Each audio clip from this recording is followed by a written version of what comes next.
Hi, everyone, and welcome to Opera Storytime. My name is Jason Hardy, and I'm the Executive Director of Knoxville Opera. Thank you for joining me for this episode of Opera Storytime. This session is different because it's live, making it possible for you to ask questions during our time together. So you may have questions about the story we read, or about what it's like to work in the performing arts. So today, I'm going to read you a book called The Dog Who Sang at the Opera.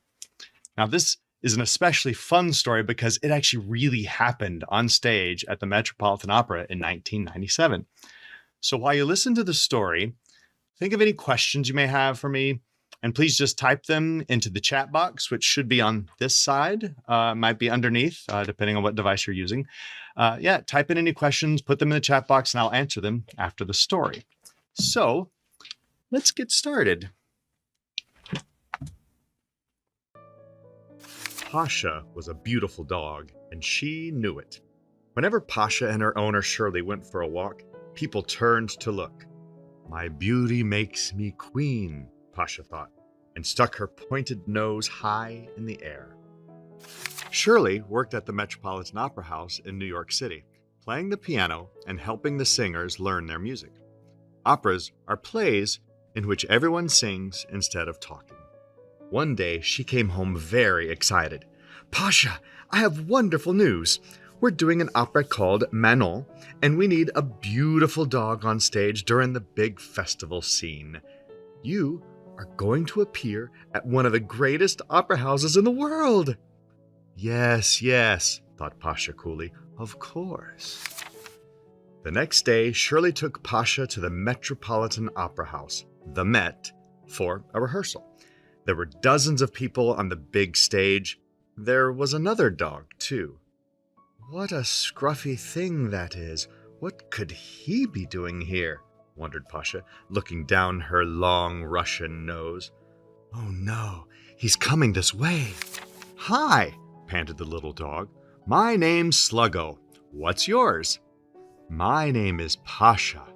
Miss Pasha to you," she replied, turning her head away. "Have you ever been in an opera before, Miss Pasha?" "No," snapped Pasha, "but I listen on the radio." "Oh, they're great. We've been in 3 of them. My master, Sam, is a clown, and we do tricks together." "A clown dog?" sniffed Pasha. "And what breed of dog are you?" "I'm a mix," Sluggo answered cheerfully. "You're a mutt," barked Pasha. "I was bred by royalty in Europe. Je suis un reine. But you wouldn't understand French. It means I'm a queen." She held her head high. "But it's fun being related to lots of different kinds of dogs," answered Sluggo.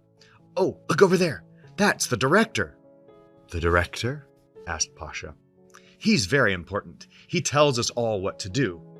There was a tug on Sluggo's leash. "Oops, the director's going to talk now. We've got to go. Bye." The director made a speech and told the singers and other performers where to stand. When he saw Pasha, he smiled and patted her head. "You are so well behaved and beautiful. You must stand next to our diva, Manon." "The diva is the biggest star in the opera," Shirley whispered to her. "Good girl, Pasha." Pasha looked at Sluggo smugly. "I told you I was a queen," she said. In the costume room, a lady put a sparkling necklace on Pasha and gave Shirley a long, fancy dress. Pasha noticed that Sluggo was given a particularly silly-looking pointed hat and a ruffle to wear around his neck. The next morning was the dress rehearsal, practicing the opera like a real performance. Everyone loved the big festival scene. As the singers sang, acrobats flipped and twirled behind them, tightrope walkers teetered overhead, and puppets performed on their own small stage. Sam the clown came on in a brightly colored costume with Sluggo right beside him. Sluggo wore his pointed hat and walked on his back legs. Pasha was horrified. Sluggo even jumped through a hoop. Next, Manon sang her big song, which is called an aria, the gavotte. Her voice was the most beautiful sound Pasha had ever heard. But that didn't matter. It seemed to Pasha that all eyes were on her, the glamorous wolfhound in the dazzling necklace. That night, Pasha had a wonderful dream. She was on the stage of the Met in a red dress, singing. She was a diva. Everyone was applauding and cheering, "Brava, Pasha, brava!" Opening night came at last. Shirley and Pasha walked to their places on stage. The conductor raised his baton. The orchestra started to play. The great gold curtain swung open. The audience applauded, and Pasha was thrilled.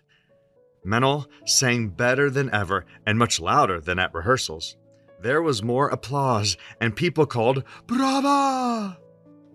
Then Manon started to sing the gavotte. She sang, "I walk down the road just like royalty. Everyone looks at me because I am beautiful. My beauty makes me a queen." But that's not the way it is, thought Pasha. I am the queen. Everyone is looking at me.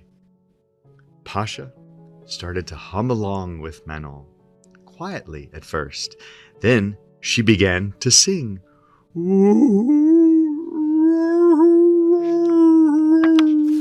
Shirley gave a little tug at her leash. The conductor looked up. Pasha heard some of the people in the audience giggling and thought excitedly, "It's just like my dream." She sang even louder.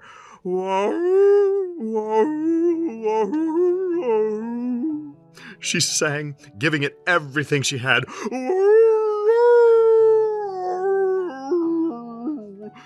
The louder she sang, the louder the audience giggled. "They love me," thought Pasha. She loved being a diva.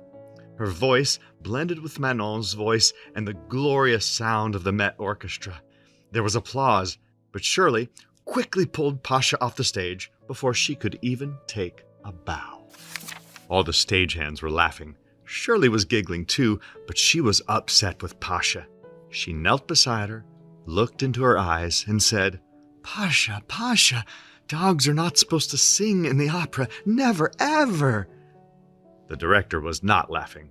He told Shirley that Pasha could not be in the opera anymore.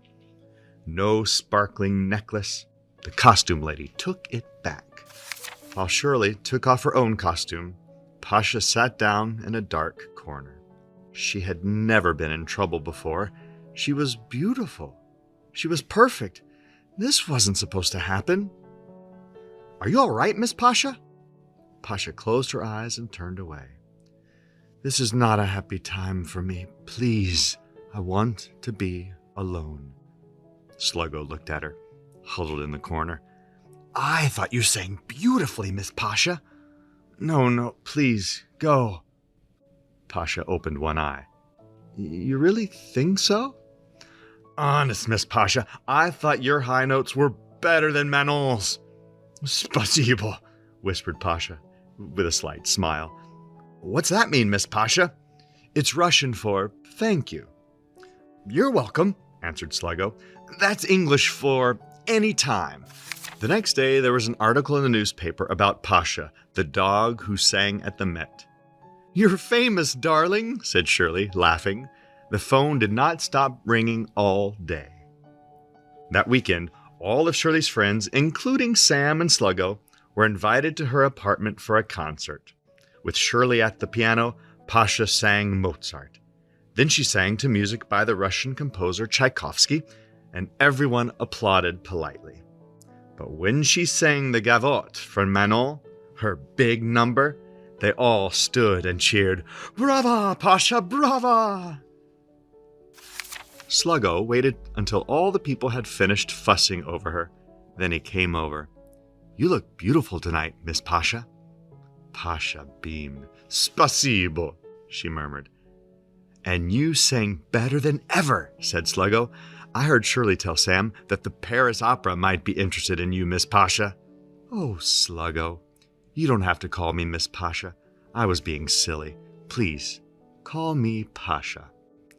Sluggo's eyes shone. I hear we're going for a walk together, Pasha, tomorrow. Now, Pasha, Sluggo, Sam, and Shirley go for walks together almost every day. But on Saturday afternoons, Pasha curls up in front of the radio and listens to the live broadcasts from the stage of the Metropolitan Opera. She pretends she is there once more, wearing her jeweled necklace, standing beside the star. And as she listens, she remembers what a beautiful voice Manon had for a human.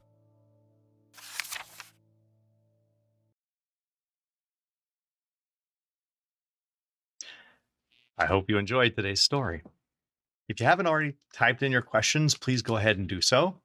And while those questions come in, I want to talk about what we can learn from Pasha's story. Besides listening to the director, Pasha got something very important out of her experience at the Met, and that was her best friend, Sluggo. At first Pasha didn't like Sluggo because he was a mutt, and she thought she was better than him. But as the story goes on, Sluggo comforts her and offers her true friendship. And she almost missed out on getting her best friend because she judged him based on how he looked and where he came from. So I want you all to remember this. All that really matters is knowing who you are on the inside and how important it is to be kind and to care for others, particularly when they're different from you. Now, let me get my iPad out here. Let's see if we have any questions. I see Dorothy. That's funny, Dorothy. Good evening, Dorothy. My daughter is named Dorothy. Dorothy and Parker are probably watching me right now. So hello, shout out to the kids. So if you have questions, we'll come back to that. Now, so in our last moments together, while we wait for some questions, I'd like to mention that this Saturday, this weekend, April 30th, Knoxville Opera is celebrating our return to the annual Spring Rossini Festival. So come downtown and visit the Kids Zone on Market Square, walk around to see the performances on 5 stages, all within a short walk.